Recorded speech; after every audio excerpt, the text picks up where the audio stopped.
नमस्कार साथियों, स्वागत आप सबों का।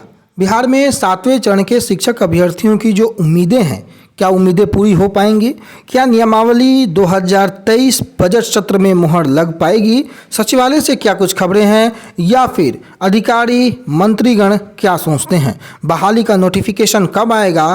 प्राइमरी से लेकर के सेकेंडरी और सीनियर सेकेंडरी तक का नोटिफिकेशन एक साथ जारी हो, इन तमाम मुद्दों पर हम लोग इस वीडियो में चर्चा करेंगे। स्वागत है। तमाम शिक्षा विभाग से जुड़ी खबरों को लेकर के हम आपके पास एक बार पुनः उपस्थित। इस वीडियो को अंत तक जरूर देखें, दोस्तों के साथ शेयर करना बिल्कुल ना भूलें।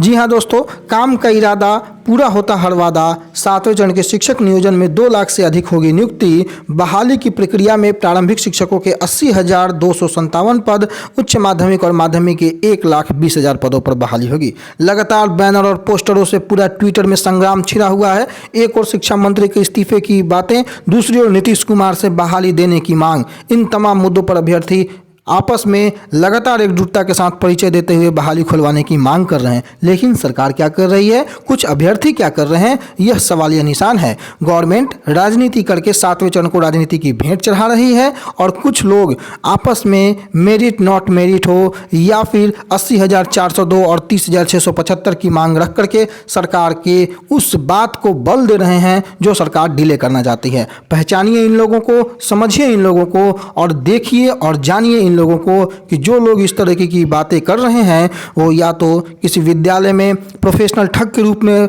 पदस्थापित है, सैलरी उठा रहा है, या फिर वो वैसा विज्ञापन पुत्र है जो 9,033 उसके विषय में सीटें हो चुकी हैं, उसकी बहाली कंफर्म हो चुकी है और वो नेता बनने के चक्कर में पूरी बहाली का बंटाधार कर रहा है। समझना होगा, सोचना होगा और इन लोगों को परखना होगा, और परखा तो आपने कई बार है। आगे बढ़ना होगा और मिलकर प्रयास करना होगा। दूसरी ओर आप अन्य शिक्षा विभाग की ओर खबरों की ओर चलें तो ब्रिज कोर्स को लेकर के भी शिक्षक अभ्यर्थी 6ठे चरण में जो पदस्थापित हैं, साल 2 साल का समय बीत जाने के बाद भी ब्रिज कोर्स की मांगे पूरी नहीं हो सकी और उसको लेकर के ट्विटर कैंपेन भी चला है। और इस ट्विटर कैंपेन का नतीजा क्या निकल के आता है, इसके लिए इंतजार करना पड़ेगा। असंतोष की भावना शिक्षकों में या फिर भावी शिक्षकों में व्याप्त है। शिक्षा विभाग सूद लेने की भी फुर्सत नहीं रखता है। माननीय मंत्री महोदय के द्वारा दिए गए बयानों के बाद जब मंत्री महोदय ही पलट जाते हैं तो फिर बाकी लोगों के सूत्रों का क्या ही कहना है। लेकिन नीतीश कुमार लगातार तमाम विभागों में बहालियां होंगी, चाहे पुलिस महकमे की बातें हों, शिक्षा महकमे की बातें हों, स्वास्थ्य महकमे की बातें हों, तमाम विभागों में बड़ी संख्या में बहाली होगी। ऐसी बातें सोशल मीडिया प्लेटफॉर्म पर लेकर के और आम जनसभा में संबोधित करते हुए उन्होंने कहा है। पिछले दिनों भी उन्होंने पूर्णिया की रैली में शिक्षक अभ्यर्थियों को संबोधित करते हुए यह कह डाला कि आपकी बहाली जल्द होगी और बड़े पैमाने पर होगी, बढ़े वेतन के साथ होगी। देखना है कि वो बहाली कब सामने आती है। लेकिन सबसे महत्वपूर्ण, विधानसभा का बजट सत्र आज से है और इस बजट सत्र से हम तमाम शिक्षक अभ्यर्थियों को बड़ी उम्मीदें हैं। उम्मीदें बजट में प्रावधान की, उम्मीदें सीटों के बढ़ा करके बहाली लेने की, उम्मीदें 7वें चरण को 2023 में कंप्लीट करने की, उम्मीदें प्राइमरी से लेकर सीनियर सेकेंडरी की नोटिफिकेशन एक साथ जारी करने की। जी हाँ दोस्तों, बहाली भले ही आप डिक्रीजिंग ऑर्डर में लें, बहाली भले ही आप ऊपर से नीचे लें, लेकिन बहाली का नोटिफिकेशन एक साथ जारी करें। यह मांग होनी चाहिए। आप प्राइमरी के हैं, आप सेकेंडरी के हैं, आप सीनियर सेकेंडरी के हैं, नोटिफिकेशन जारी किया जाए और उस नोटिफिकेशन के बाद जो बहाली की प्रक्रिया है, उस बहाली की प्रक्रिया में आम जो लोग हैं, जो कैंडिडेट हैं, जो हिस्सा लेने वाले हैं, वो डिक्रीजिंग ऑर्डर में ही बहाल होंगे, लेकिन नोटिफिकेशन एक साथ जारी होगा ताकि सीटेट 2022 तो आपको शामिल हो ही जा रहा है। आगे आने वाले भविष्य में कोई खतरा क्वालिफाई के साथ ना हो। सरकार एक और एसटीटी 2023 की तैयारी में है, सरकार एक और एसटीटी कॉमर्स की परीक्षा लेने की तैयारी में है, सरकार एक और नेत्रहीन विद्यालयों में फटकार खा चुकी है हाई कोर्ट से। गवर्नमेंट नियमावली में संशोधन की बातों को लेकर के प्रधान शिक्षकों के मुद्दे पर घिर चुकी है हाई कोर्ट से। प्रधान शिक्षकों की बहाली 2, 4, 6 महीने लेट हो चुकी है। इन तमाम मुद्दों को देखते हुए आपको समझना होगा कि सही समय क्या है। सही समय पर सही वार करना होगा, सही व्यक्ति की पहचान करनी होगी, सही मंशा की पहचान करनी होगी। बाकी सरकार की क्या मंशा है आप सबों को पता है। तो विधानसभा सत्र से शिक्षक अभ्यर्थियों को काफ़ी उम्मीदें हैं। रोजगार और विकास पर फोकस होना है इस बजट को, और रोजगार और विकास पर अगर चर्चा होती है तो सबसे पहला रोजगार का विषय होता है शिक्षा। जी हाँ, शिक्षक अभ्यर्थियों के बिहार सरकार में अगर आप बात करें तो तकरीबन 3 लाख से अधिक पदों पर बहाली होनी है और इन 3 लाख पदों पर प्राइमरी से लेकर के सीनियर सेकेंडरी के बच्चों की बहाली होनी है। 80,402 अभ्यर्थी माध्यमिक उच्च माध्यमिक में क्वालिफाई हैं। सीटों की संख्या 1,20,000 से ज़्यादा आने वाली है। मिलकर प्रयास कीजिए, बहाली सबकी तय कैसे हो इस पर प्रयास कीजिए, सीटें कैसे बढ़े इस पर प्रयास कीजिए, बिहार गजट का पालन कैसे हो इस पर प्रयास कीजिए, ना कि किसी यात्रा के नाम पर लोगों को भड़काने का प्रयास कीजिए। किसी भी यात्रा का आप समर्थन नहीं कीजिए, किसी भी आंदोलन का फिलहाल यह वक्त नहीं है समर्थन करने का।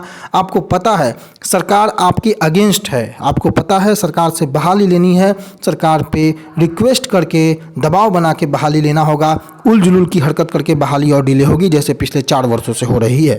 तो इस बार की बजट में काफ़ी उम्मीदें हैं। आज से बिहार का बजट सत्र भी शुरू है और जो नियमावली को लेकर के लगातार सचिवालय से कवायद चालू रहती है कि भाई खबरें क्या है, तो उन खबरों को मैं आपको बता दूं कि जब सूत्रों की बात करें तो जहां माननीय मंत्री महोदय बदल जाते हैं, माननीय मंत्री महोदय की बात झूठी हो जाती है, तो वहां हम और आप क्या काम करेंगे।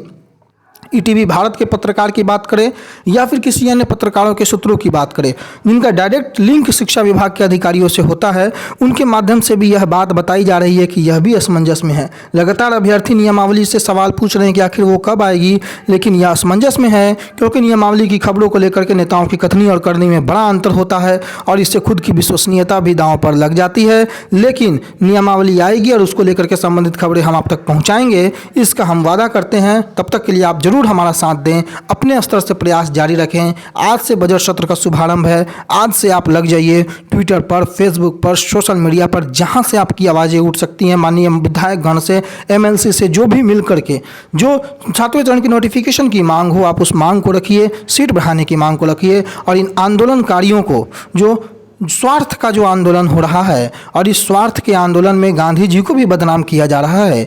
गांधी जी कभी ये नहीं कहते थे कि आप अगर 30,000 की बात करते हैं तो 50,000 की बलि चढ़ा दीजिए। ये गांधी जी ने कभी नहीं कहा कि आप एक को मारकर दूसरे को जिंदा रखिए। और आप किस 50,000 और 30,000 की बात करते हैं। माननीय हाईकोर्ट ने तो आपको 3-3 तमाचा लगाया है। माननीय हाईकोर्ट ने रीट पिटीशन में आपको मुंह की खानी पड़ी है। माननीय हाईकोर्ट में आपके PIL में मुंह की खानी पड़ी है। कहाँ गया वो PIL का रीटधारी जो ये कहा करता था कि एक हियरिंग में धुरा उड़ा देंगे। आप इन सभी वक्तव्यों से परिचित हैं और इन सब के बावजूद भी अगर आपको कोई भरमाने का प्रयास करता है, कोई यह बोलता है कि हम 30,675 की ही बहाली कराएंगे, तो समझ जाइएगा कि उससे बड़ा मूर्ख कोई नहीं है। वो इंसान पूरी तरीके से पागल हो चुका है, कुछ ना कुछ उसका डूब रहा है, तभी वो इस तरीके से ऊब रहा है। फिलहाल के लिए इतना ही, धन्यवाद।